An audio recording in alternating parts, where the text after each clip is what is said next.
E aí pessoal, tudo beleza? Eu sou o Pedro, sou professor de ciências de vocês e hoje a gente vai conversar um pouquinho sobre vírus, sobre como ele é, a sua variação genética e o impacto deles nas nossas vidas. Olha, desde já eu quero agradecer cada um de vocês que está aqui assistindo essa aula.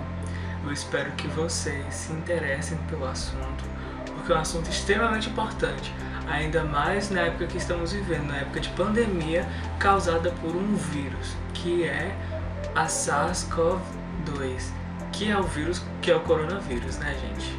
Mas primeiro, para nós entendermos direitinho o que um vírus é, precisamos diferenciá-lo de uma célula eucarionte e procarionte de um vírus. Precisamos fazer essa diferença.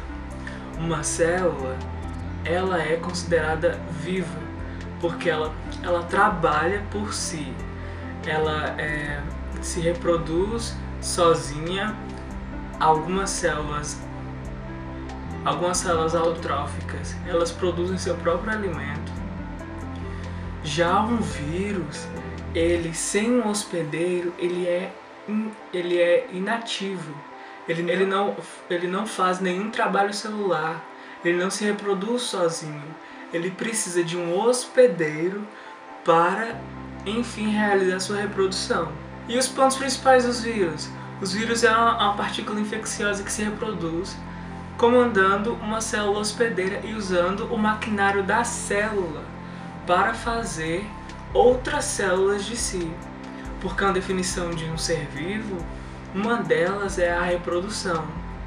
Por isso que o vírus ele não se encaixa muito nesse parâmetro de vivo, mas também não se pode dizer que ele não é vivo, porque quando ele infecta uma célula, ele assim produz descendentes.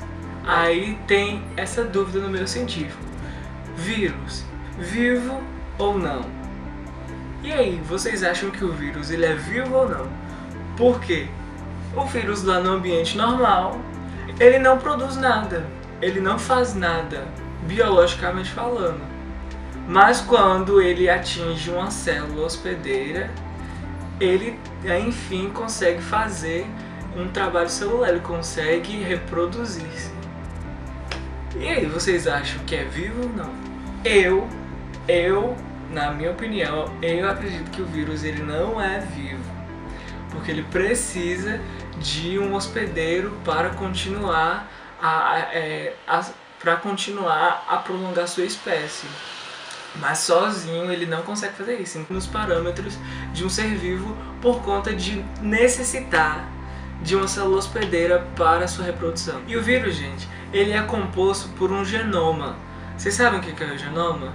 O genoma são as partículas de DNA e RNA que estão presentes dentro das nossas células. Mas o vírus não tem células. E a gente vai falar disso mais tarde. Onde fica esse material genético? Os vírus são muito variados e eles podem ter diferentes formatos. Olha, eu vou colocar aqui, ó, diferentes formatos, estruturas e distintos tipos de genoma. E eles podem infectar diferentes hospedeiros. Então, eles podem infectar seu gato, mas não te infectam. Eles podem te infectar, mas não infectam seu gato. Então, existem centenas de formas de vários vírus eles infectarem os seres de uma forma geral. Vocês sabiam que os cientistas estimam que existem aproximadamente 10 elevado a 31 vírus? Parece um número pequeno, mas pega o número 1 e põe 31 zeros. É muita coisa, não é? Deixa eu ver se eu consigo colocar aqui na tela. Se eu não conseguir foi porque é muita coisa. É muita coisa. Então, se você conseguisse alinhar todos os vírus, um após o outro, essa fila se estenderia a mais de 200 anos-luz. Você sabe o que é isso? Quer dizer que a luz é tão grande, essa fila, que demoraria 200 anos para a luz chegar no final dessa fila. É muito incrível. Mas então quer dizer que existem 10 elevado a 31 vírus que querem nos infectar, como eu falei pra vocês? Não. Existem diferentes vírus. Existem vírus que infectam só bactérias, outros que infectam só seres do reino animal, outros que só infectam plantas. Então não se preocupem. Mas na verdade, gente, a maioria desses vírus se encontram nos oceanos e eles infectam principalmente bactérias e outros micróbios. E a gente sabe que a maior parte da biodiversidade do mundo está nos oceanos. E a gente provavelmente vai estudar isso em outra hora ao longo do ano. Fiquem atentos. E pode ser estranho, né, uma bactéria ser infectada por um vírus, porque uma bactéria é um ser unicelular. Mas isso acontece, visto que o vírus ele é muito menor do que uma bactéria, muito menor do que uma célula humana. Estima-se que o vírus ele tem um tamanho de 300 a 400 nanômetros, enquanto a bactéria menor que tem, ela tem aproximadamente 1000 nanômetros. Então, são partículas extremamente pequenas. Mas e aí? Surge a questão, o que é um vírus? O vírus é uma minúscula partícula infecciosa que só pode se reproduzir, como eu disse, usando um hospedeiro. Os vírus eles comandam a célula hospedeira e usam seus recursos para produzir mais de si. Basicamente ele pega a célula, reprograma a célula, ao invés da célula se reproduzir para a manutenção do ser vivo, ela vai deixar de fazer isso para reproduzir o vírus. Porque eles não conseguem se reproduzir sozinhos, então eles precisam de um hospedeiro. E como eu falei pra vocês, os vírus não possuem células. Se eles não possuem células, não possuem metabolismo celular. Não criam proteínas, eles não respiram sozinhos, eles não secretam hormônios, eles não se reproduzem sozinhos. Eles são seres acelulares. E eles são basicamente pacotes de ácido nucleico e proteína. Eu vou mostrar mais à frente a imagenzinha de um vírus. E agora a gente vai ver a estrutura do vírus. Existem diversos tipos de vírus.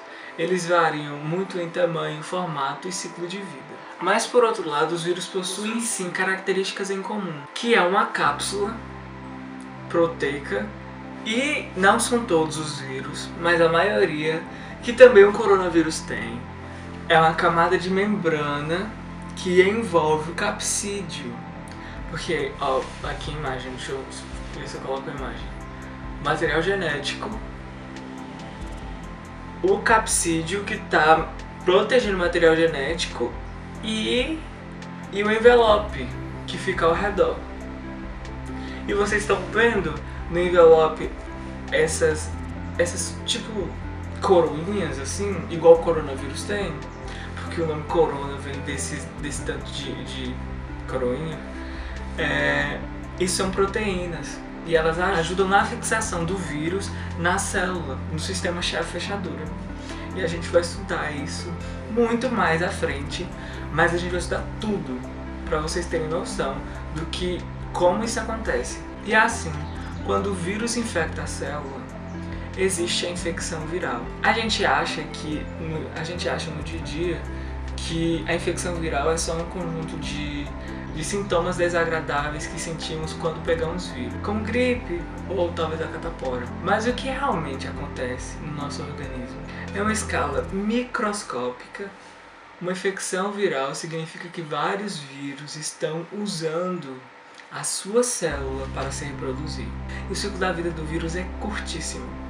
Então ele consegue produzir dezenas de milhares de vírus. Vários vírus conseguem produzir dezenas de milhares de vírus em um único espaço de tempo curto.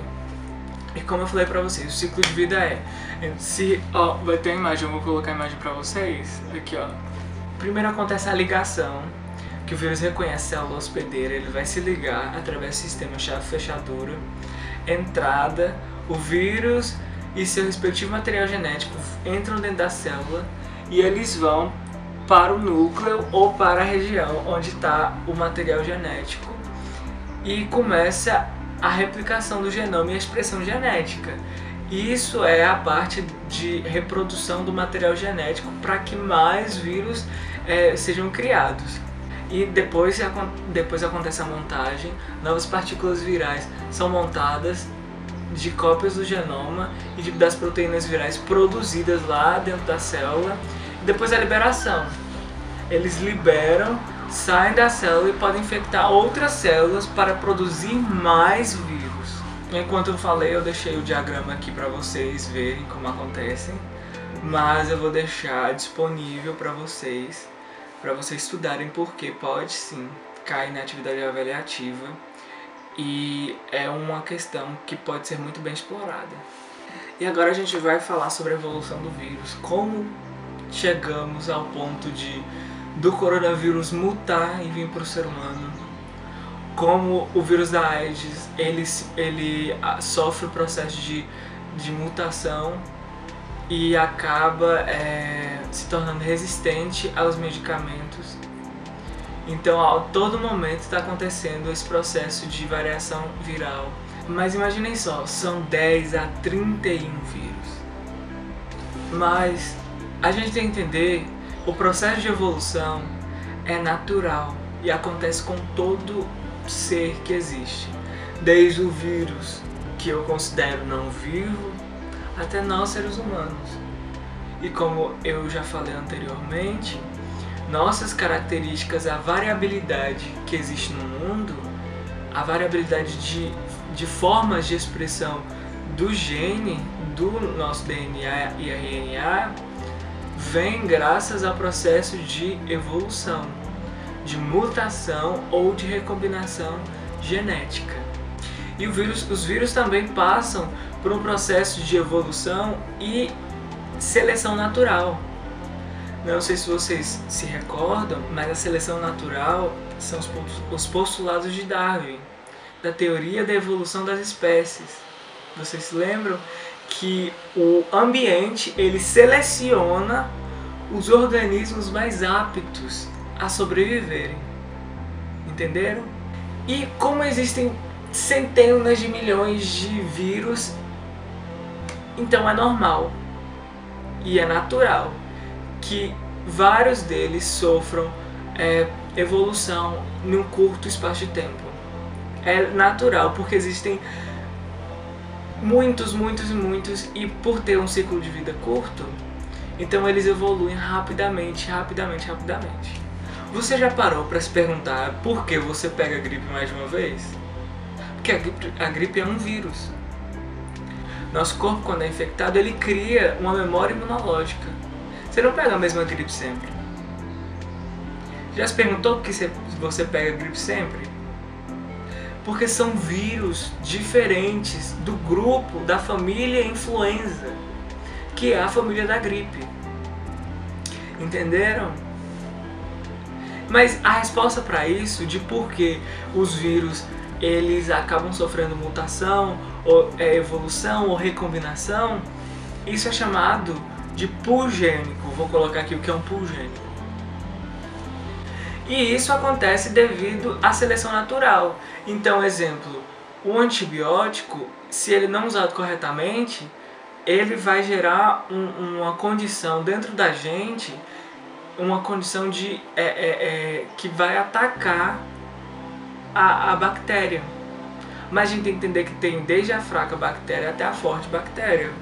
E assim formam as superbactérias, que são resistentes ao antibiótico. E por isso que a gente precisa, por isso que você toma a vacina da gripe sempre. Porque a gripe que você pegou lá quando você era menor, não é a mesma que você pode pegar amanhã. Então por isso que a gente sempre precisa tomar vacina, estar imunizado e entender como isso funciona. Porque conhecimento sobre isso te dá um panorama geral da situação, de como acontece, por que acontece, e assim a ciência nos ajuda a vencer esses problemas. E é isso, gente. Essa foi a videoaula de hoje. Não pude explicar mais porque O assunto ele é grande, ele precisa de minuciosidade, então eu falei uma coisa mais geral aqui. Vou falar aqui pra vocês. O meio científico, ele é cheio de termos técnicos. Vou colocar na tela que é um termo técnico. Então eu espero que vocês prestem atenção, aprendam os nomes de o que acontece no processo tal celular. Não estou falando que isso vai acontecer agora, estou falando para vocês já começarem a prestar atenção nos termos técnicos. Aquelas palavras que vocês não entendem, procura, aprende, porque faz parte do conteúdo.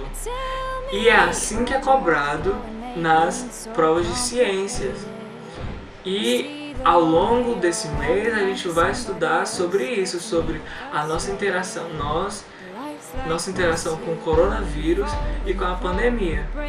Então eu espero que vocês fiquem em casa, se protejam, usem máscara e estudem, porque conhecimento é uma arma que a gente usa para mudar o mundo. Então imagina só, se não houvesse o meio científico para produzir a vacina, nós estaríamos assim como lá na peste negra, no século XIV. 1/3 da nossa população vai morrer. E por isso a gente precisa de pessoas capacitadas para gerar o futuro. E essas pessoas são vocês. E é isso, gente. Eu espero que vocês estudem de verdade. O mundo precisa da habilidade que só você tem.